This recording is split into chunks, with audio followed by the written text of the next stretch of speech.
Kembali ke masa lalu dengan sosok Won Jae-young remaja mengutarakan keprihatinannya yang harus dialami oleh kedua sahabatnya. Menjadi korban keegoisan para leluhur Tamra dengan mengubah takdir orang lain menjadi seorang manusia setengah iblis. Sosok pemburu monster dan iblis nafsu yang kelak menjadi penyelamat dunia. Nenek Baekju tak bisa berbuat banyak dengan ambisi Biksu Jong itu membuat hati Won Jae-young merasa sakit. Beban berat harus dipikul oleh Won Jae-young dengan ia juga sudah ditakdirkan menjadi dewi penyelamat bagi manusia. Atas titahnya menyegel kaum iblis dengan kekuatannya tersebut. Akan tetapi di usianya yang terbilang belum memenuhi standar untuk mengaktifkan sebuah perisainya, Won Jae-young dipaksa harus menerima takdirnya menjadi dewi penyelamat. Walau dalam hati kecilnya ia juga tak ingin menjadi seperti itu sebab pelatihan yang keras sangat menguras tenaganya dan melelahkan. Hingga suatu ketika hasil dari kerja kerasnya berlatih tanpa letih akhirnya membuahkan hasil dengan Won Jae-young bisa menaklukkan 5 elemen alam beserta menguasai perisai penyegelan iblis. Balik lagi ke masa awal pertemuan dari Gungtan bersama Yeomji. Kala itu kondisi Yeomji cukup memprihatinkan dengan keluarganya sangatlah kacau dengan sang ayah merupakan seorang temperamental dan tukang mabok. Yeomji remaja memilih untuk keluar dari zona tak nyaman itu sampai akhirnya ia tidak sengaja papasan dengan Gungtan dengan kondisi terluka. Yeomji yang melihat merasa iba atas apa yang dialami oleh Gungtan. Lantas ia pun membantunya untuk menghangatkan Gungtan dan merasa nyaman bersenderan di bawah pohon. Meski kenyataannya Gungtan ada niatan ingin membunuhnya, Yeomji tidaklah takut, sebaliknya ia malah semakin menempel. Pil pahit harus dialami oleh Yeomji, ibunya tewas dibunuh oleh ayahnya sendiri karena memiliki sifat temperamental cukup tinggi. Membuat ibunya harus kehilangan nyawanya atas KDRT yang ekstrim dilakukan oleh suaminya sendiri. Sedih dan terpukul melihat ibunya sudah terbujur kaku di lantai, Yeomji mencoba melawannya. Sayangnya ia tak sanggup untuk melawan ayahnya yang lebih besar darinya. Alhasil ia pun mendapatkan kekerasan fisik dari ayahnya. Lalu muncullah sifat psikopatnya untuk membalas dendam kepada ayahnya dengan asumsi nyawa dibayar nyawa.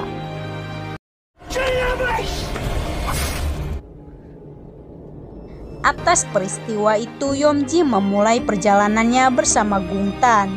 Sebagaimana diketahui, Gungtan menjadi sosok paling jahat karena menjadi korban pengkhianatan dari para leluhur Tamra yang telah mengubahnya menjadi seorang monster.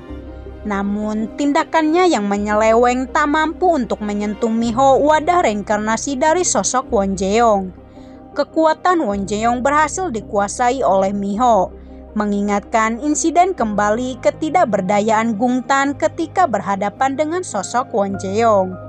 Perasaan takut dan gemetar membuat Gungtan akhirnya mengurungkan niatnya untuk membunuh Miho.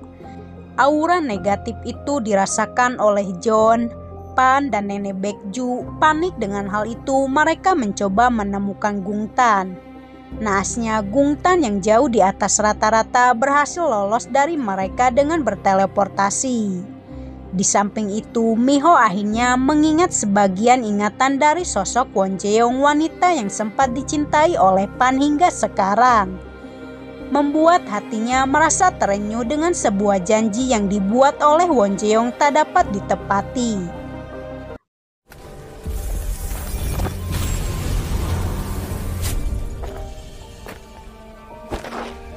Gungtan membuka segel patung Dolharebang membuat roh-roh jahat keluar dari sarangnya yang berkeliaran bebas di Pulau Tamra, yang akan menjadi huru-hara bagi kaum manusia dengan tipu daya iblis sangatlah dahsyat. Membuat Nenek Baekju memperingati Pan untuk segera menyelesaikan misinya. Dan ia juga meminta Pan untuk tidak mencintai Miho yang merupakan wadah reinkarnasi dari sosok Won Jae-young.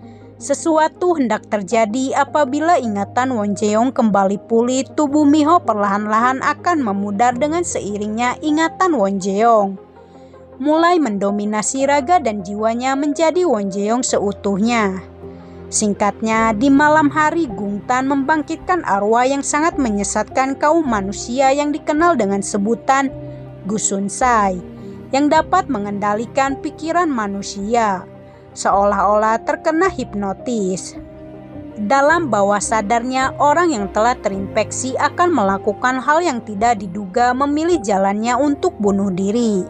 Hal itu dirasakan oleh Sureon yang terjebak tipu daya bisikan Gusunsai.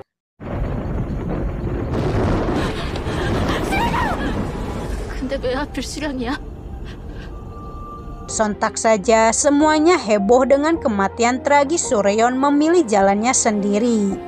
Miho semakin terkoyak oleh serangkaian insiden mengerikan mengancam orang-orang di sekitarnya terkena dampak olehnya yang merupakan seorang reinkarnasi dari Wonjeong. Ia menyalahkan dirinya sendiri karena tidak bisa melindungi mereka. Sebagai akibatnya reinkarnasi dari Dewi Penyelamat, tetapi untuk saat ini Miho tidak dapat menyelamatkan mereka. Meskipun mengetahui fakta mengerikan itu, Yomji tak bisa menghentikan aksi pamannya yang sudah terobsesi balas dendam.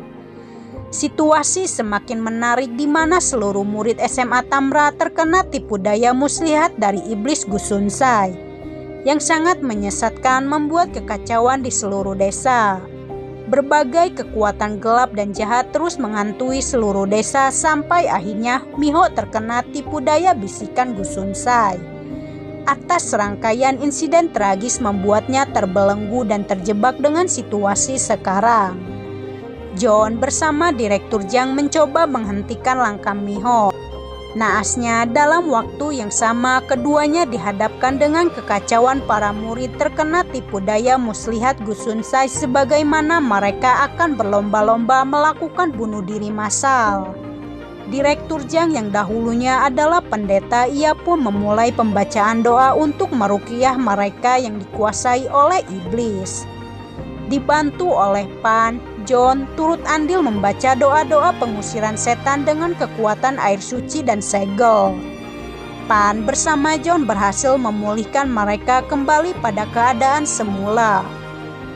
Di tempat berbeda, Gungtan merasa sangat senang atas pencapaiannya membuat kekacauan dan huru-hara di seluruh pulau menjadi akhir dari tujuannya untuk selangkah lagi membunuh Miho ataupun Wonjeong.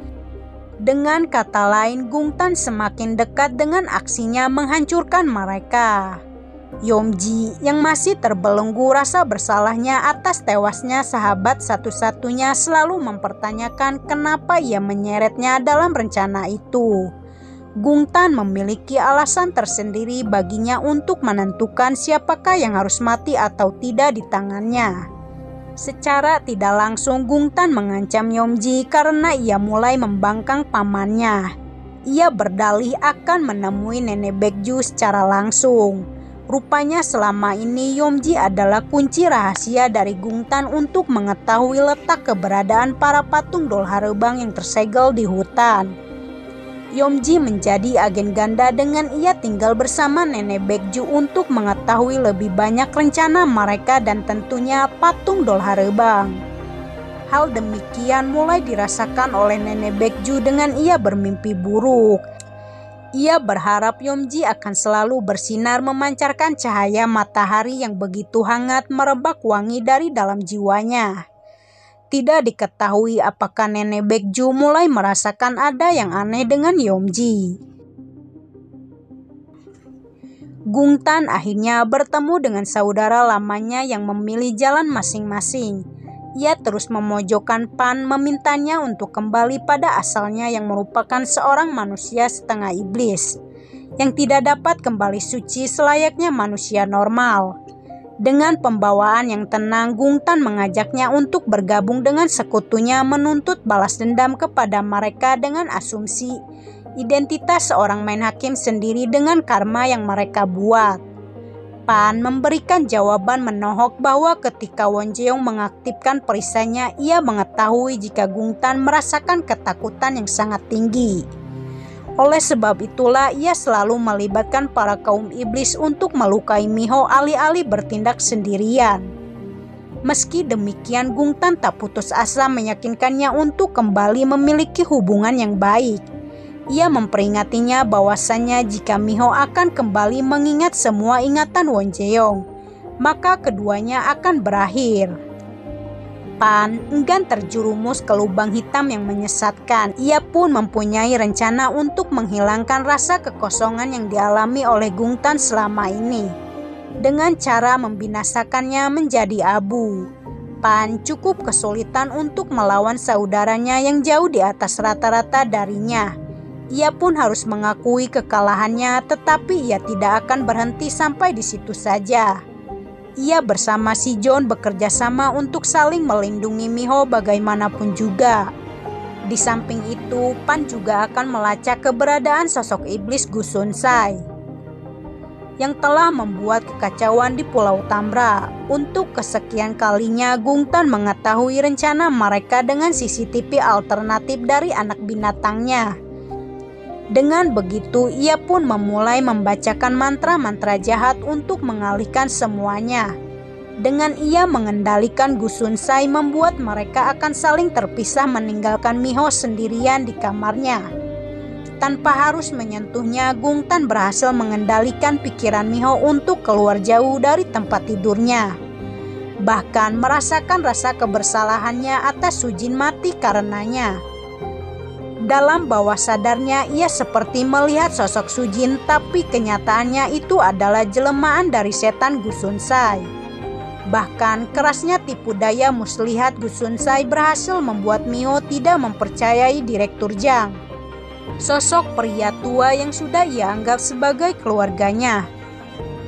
Fakta-fakta baru mulai terungkap yang mana diperlihatkan bahwa Direktur Jang adalah seorang pendeta yang berkedok bekerja menjadi direktur di perusahaan ayahnya.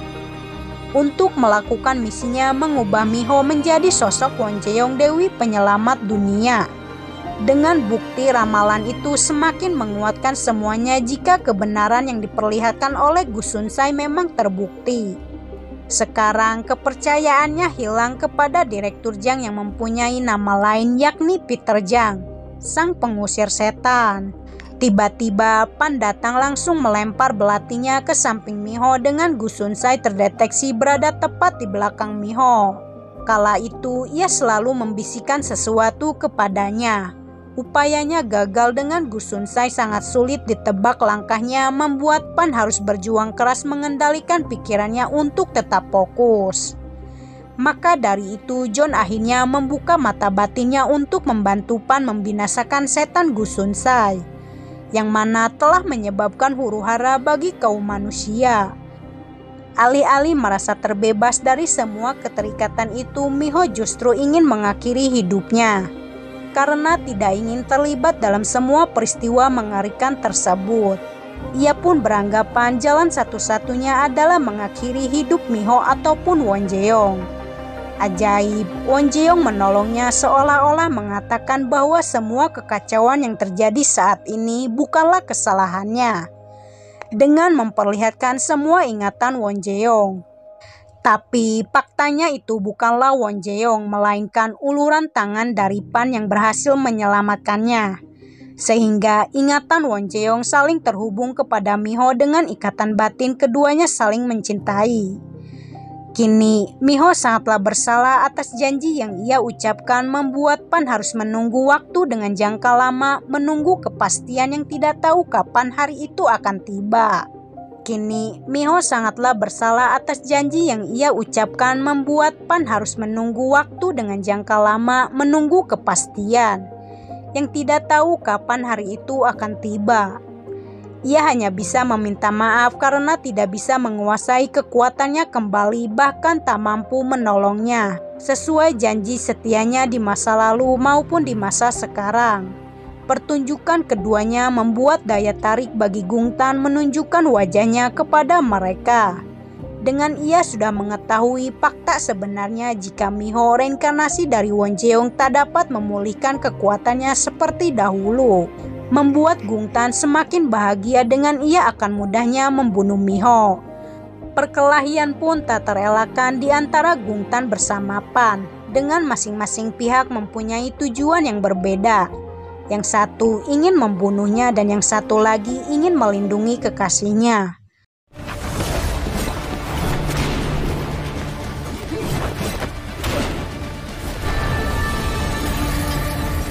Keduanya harus terlempar jauh ke dalam jurang yang mengerikan. John terlambat datang membantu mereka dengan semua sudah porak-poranda. Tapi sekarang ia menyadari jika gerak-geriknya sedang diikuti oleh jelmaan binatang. Sontak saja ia langsung mengeksekusinya dengan sekali lemparan membunuhnya. Bahkan mampu mentransfer kejadian barusan ke dalam pikirannya. Beruntung Pan bersama Miho selamat dari maut, keduanya terdampar di sebuah gua dekat laut. Semula semuanya terasa biasa-biasa saja ketika Miho ingin mengetahui kenapa Pan tinggal di sebuah bukit batu. Sebagaimana akibatnya untuk menebus dosanya karena mungkin telah membunuh sosok Dewi Penyelamat. Lantas Miho meminta Pan jika kelak semuanya sudah selesai tidak ada lagi iblis nafsu yang berkeliaran bebas di dunia ini. Ia pun ingin sekali memperbarui kontraknya seperti sesuatu yang berharga berada lebih dekat dari dugaannya. Suasana menjadi canggung dengan keduanya mulai menunjukkan ketertarikan masing-masing yang tidak bisa ditutupi oleh keduanya. Singkat cerita, Gungtan sangatlah kesal dengan rencananya tidak bisa membunuh Miho.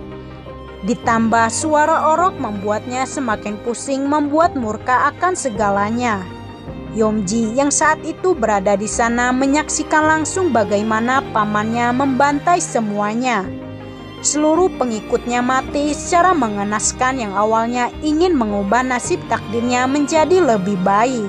Sekarang menjadi berakibat fatal bagi mereka.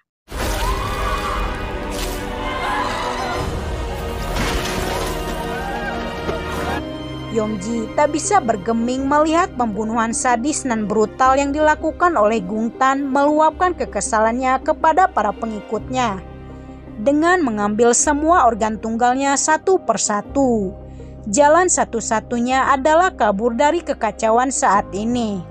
Akan tetapi Yomji tak lupa menyelamatkan orok tadi yang masih hidup.